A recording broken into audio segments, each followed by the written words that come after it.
मंडळी, आपण आजवर अनेक मंदिरे पाहिले असतील, पण नाशिक जिल्ह्यातील सिन्नर येथे असं मंदिर आहे जे पाहून 12व्या शतकात पोहोचल्याचा भास होईल. भव्य तटबंदी, काळ्या पाषाणातील कोरीव काम आणि पंचायतन शैलीचा अद्भुत नमुना म्हणजेच गोंदेश्वर मंदिर. या व्हिडिओमध्ये आपण मंदिराचा इतिहास, वास्तुकला आणि येथील मुख्य आकर्षणांची सविस्तर माहिती घेणार आहोत. गोंदेश्वर मंदिराची निर्मिती साधारण 11व्या किंवा 12व्या शतकात यादव काळात झाली आहे. असे मानले जाते की सिन्नरचे गवळीराजे गोविंदा यांनी हे मंदिर बांधले. यांच्या नावावरूनच मंदिराला गोंदेश्वर नाव पडले अशी आख्यायिका आहे. या मंदिरामध्ये दक्षिण दिशेने प्रवेश करता येतो.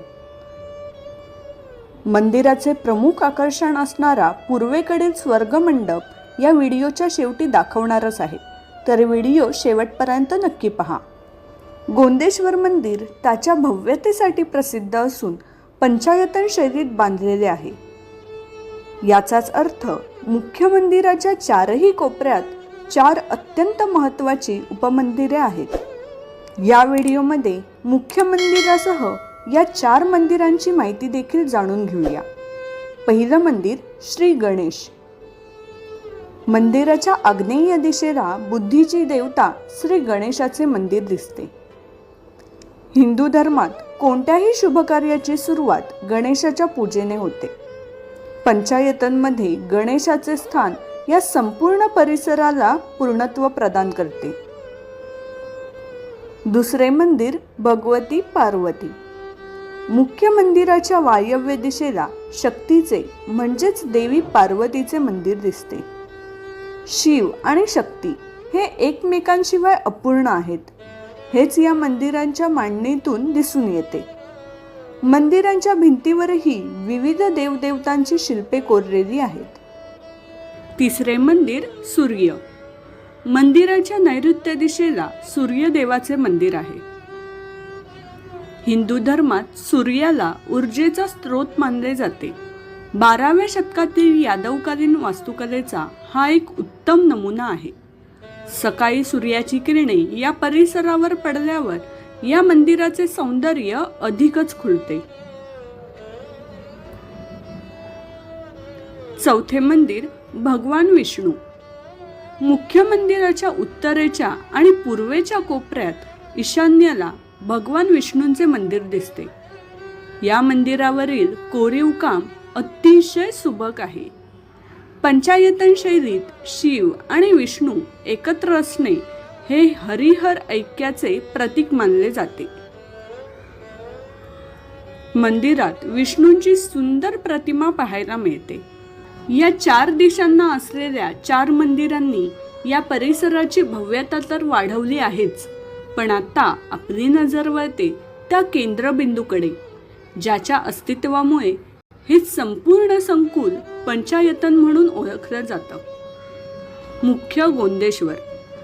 मंदिराच्या बाहेरील भिंतीवर नजर टाकली तर आपल्याला दगडांवरील काव्य पाहायला मिळते. रामायण आणि महाभारतातील विविध प्रसंग येथे कोरलेले आहेत. हत्तींची रांग, नर्तिकांच्या मुद्रा आणि देवतांच्या मूर्ती इतक्या सुबक आहेत की त्या आजही सजीव वाटतात. शिखराची रचना भूमिज शैलीतील असून त्यावर लहान लहान शिखरांची गुंफण करण्यात आली आहे.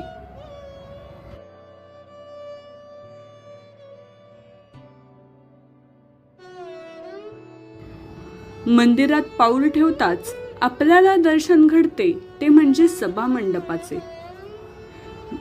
हा सभामंडप केवळ बसण्याची जागा नसून कलेचे संग्रहालय आहे.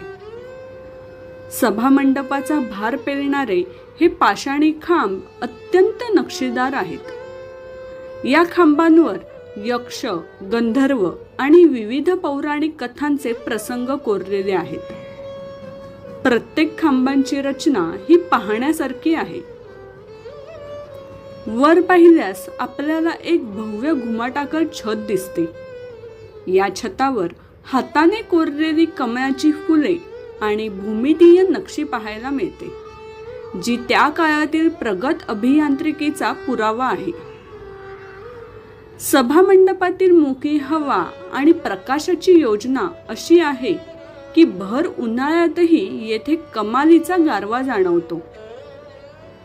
सभामंडपातून आपण जेव्हा गाभाऱ्याकडे बघतो तेव्हा सर्वात आधी लक्ष वेधून घेते ते म्हणजे गाभाऱ्याचे कोरीव प्रवेशद्वार. हे प्रवेशद्वार अत्यंत सुबक असून त्यावर विविध पौराणिक आकृत्या, वेलबुट्टी आणि द्वारपालांचे कोरीव काम आढळते. मंदिराचा गाभारा हा चौरस आकाराचा आहे. गाभाऱ्याच्या भिंती बाहेरून जेवढ्या कोरीव आहेत त्या मानाने आतल्या बाजूने त्या साध्या पण भव्य वाटतात. या रचनेमुळे गाभाऱ्यात एक प्रकारची शांतता आणि गांभीर्य जाणवते. मध्यभागी भगवान महादेवाचे भव्य शिवलिंग प्रस्थापित आहे. हे मंदिर पंचायतन शैलीत असल्याने मुख्य मंदिर शिवाचे आहे. शिवलिंगावर पडणारा अंधुक प्रकाश आणि आजूबाजूला असलेला दगडांचा गारवा मनाला प्रसन्न करतो.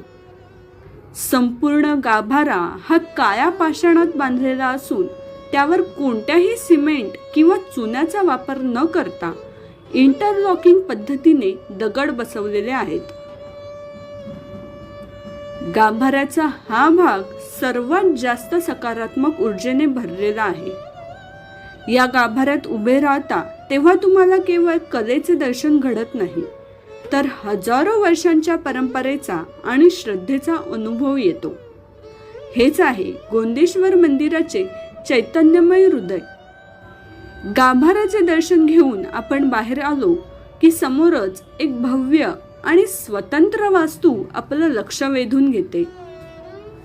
हे आहे गोंदेश्वर मंदिराचं सर्वात मोठं वैशिष्ट्य, म्हणजेच नंदी मंडप. अनेक शिवमंदिरांमध्ये आपण पाहतो की नंदीची मूर्ती ही मंदिराच्या मुख्य सभामंडपात किंवा गाभाऱ्याच्या अगदी जवळ असते. पण गोंदेश्वर मंदिरात तसं नाहीये. इथे नंदी महाराजांसाठी एक स्वतंत्र घुमटी बांधण्यात आली आहे, जो मुख्य मंदिरापासून काही फूट अंतरावर एका उंच जोत्यावर दिमाखात उभी आहे. मंडळी, व्हिडिओच्या सुरुवातीला मी तुम्हाला म्हटलं होतं की तुम्हाला मंदिराचे खास आकर्षण दाखवणार आहे. ते म्हणजे पूर्वेकडील स्वर्गमंडप. गोंदेश्वर मंदिराच्या पूर्वेला असलेला हा भाग म्हणजे स्थापत्यशास्त्राचा सर्वोच्च नमुना आहे. या मंडपाला वरून छत नाही, म्हणजे ते आकाशाकडे खुले आहे. म्हणूनच याला स्वर्गमंडप असे म्हणतात. सकाळी जेव्हा सूर्याची पहिली किरणे या मंडपातून सरळ गाभाऱ्याच्या दिशेने जातात तेव्हा तो नजारा खरोखरच स्वर्गीय असतो. तर मित्रांनो, हे होतं सिन्नरचं जागतिक कीर्तीचं गोंदेश्वर मंदिर. यादवकालीन राजांची भव्यता आणि भारतीय कारागिरांचं अचाट कौशल्य आजही या दगडांमध्ये जिवंत आहे. तुम्हाला हा व्हिडिओ कसा वाटला आणि तुम्ही या मंदिराला भेट दिली आहे का, हे कमेंट्समध्ये नक्की कळवा. व्हिडिओ आवडला असेल तर लाईक करा, शेअर करा आणि आपल्या चॅनलला सबस्क्राईब करा. भेटू अशाच एका नवीन ऐतिहासिक ठिकाणी. तोपर्यंत धन्यवाद.